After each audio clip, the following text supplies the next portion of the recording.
Hello everybody, Michael here for Tactica Imperialis. Welcome to today's video. Today is going to be a quick painting and modelling update video, just to let you know what is going on hobby-wise now that I have completed my Green Tide, which has been my most recent hobby project.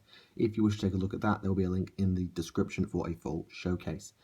Today, I'm just going to show off my latest editions, and these are for Age of Sigmar. Kieran has been working hard on the Khorne Bloodbound, and I feel I owe it to him as much as anything else to get my Elven army up to a position where it can fight it, because his army is already much larger than mine. So I have gone out and made a couple of Age of Sigmar purchases just to paint over Christmas and into the new year. And that is a squad of Sisters of Avalorn and a Dark Elf Sorceress. The Sisters of Avalorn I got first, and the Sorceress I got a couple of days ago. They do not have their flesh tone on them. I'll explain why in a minute. Just want to comment on the models first. The Sisters are an absolutely brilliant sculpt, very intuitively put together, very easy to build and pretty easy to paint and do a decent job on. I mean, you know I'm not the most amazing painter in the world, but excuse the shadows. They're not bad. They are probably the most coat intensive job in terms of number of coats of paint that I've done, because the hair is a 4-tone job, the bow's fire is a 4-tone job, the cloak is a 3-tone job plus a wash. They take a long time to get done. I mean, it took me about an hour to do a sister from start to finish, from frame to finished. It took me about an hour.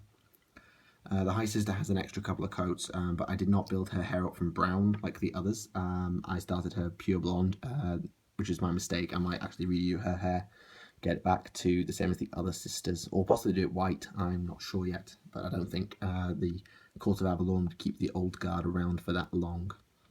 The only quibble I have with the kit, and it's a minor thing, is that the poses can get quite samey pretty fast. The bow components are of course locked to a certain torso. The legs and heads and cloaks are all interchangeable, which is great, but the problem is a lot of the heads look very similar, and what that means is that well, it's going to be hard if you want any more than, let's say, 20 to not repeat yourself on a model, or it makes make a model look very, very similar to another one, particularly if you're going to keep them all in one uniform scheme. And the High Sister doesn't do much to counteract that. I mean, she has a slightly bigger head, and you can do a bit more with giving her a sword. I chose to go with the bow this time. But it could get quite samey quite quickly if you're not careful and don't mix up the paint schemes just a tad. That said, good sculpt, and the Shadow Warrior parts that you get in the kit are also really useful for me as conversion pieces. As for the Sorceress, she's built straight out of the box, except I put her on a round scenic base. Main reason for that is I accidentally chopped her foot off, so she wouldn't fit on a square base anymore, which had foot marks put into it. But she fits really perfectly on this sort of street space, walking through a town, casting a spell. Her hair is obviously the main thing I've worked on this time. I decided to blend it, or not blend it, but build it up. It's been highlighted, working down. She's got highlights in her hair.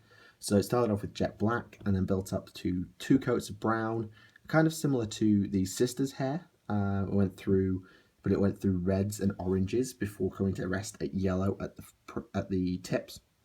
And the hair component, there's actually 3 components to the hair alone, and it was actually a really good build, although I put it together first, so painting it wasn't the easiest.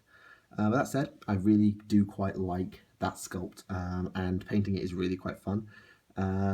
The cloak, the tabard, sorry, is 2 tones of blue. I was tempted to do the Sisters' bows in blue as well, but I chose the red fire because it's something I'm more comfortable painting. I have more red paint than blue paint, and it would just be easier for me to do it in red than blue. But the Sorceress allowed me to show off what I would do with the Sisters' flames if I had done them in blue. And on the back, I have done a bit of freehand work. That rune is no Dark Elf rune that I know of. I just sort of painted that by hand, and well, it actually doesn't look too bad. Now, the obvious thing you noticed, and I mentioned earlier, is that there is no skin on these models at the moment. The reason for that is that I did not expect to be painting elves this semester. I brought my orcs with the express notion of getting them painted, and I expected that to take me all year. It took me 2 or 3 months, meaning that I was able to get on with my elves really quickly. That means that I was caught out, didn't have my flesh paint with me, which is a bit of a bummer, because it means I can't finish the elves off. That said, flesh is something that I've always struggled with. So leaving them all fleshless for now means that I can actually really take my time on the skin instead of doing it in the bulk batch way that I would do my normal models.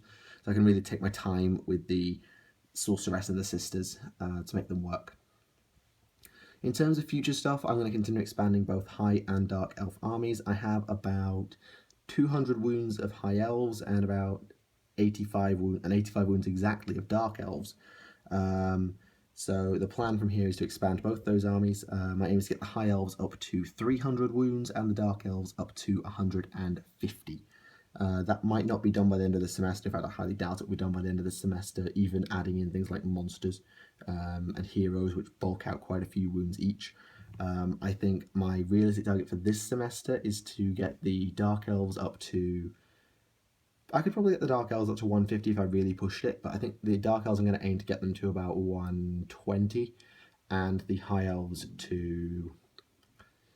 if I can add 50 wounds, I'll be quite impressed, but I think I'm going to aim to get them up to probably 220, just add about 40 or 50 wounds to the army overall, which would be a good basis. Allow me to get a Lothern Skycutter, which is next on my agenda, some more Executioners, some Dread Spears, and a Phoenix. They're the main things I really want to get as priorities.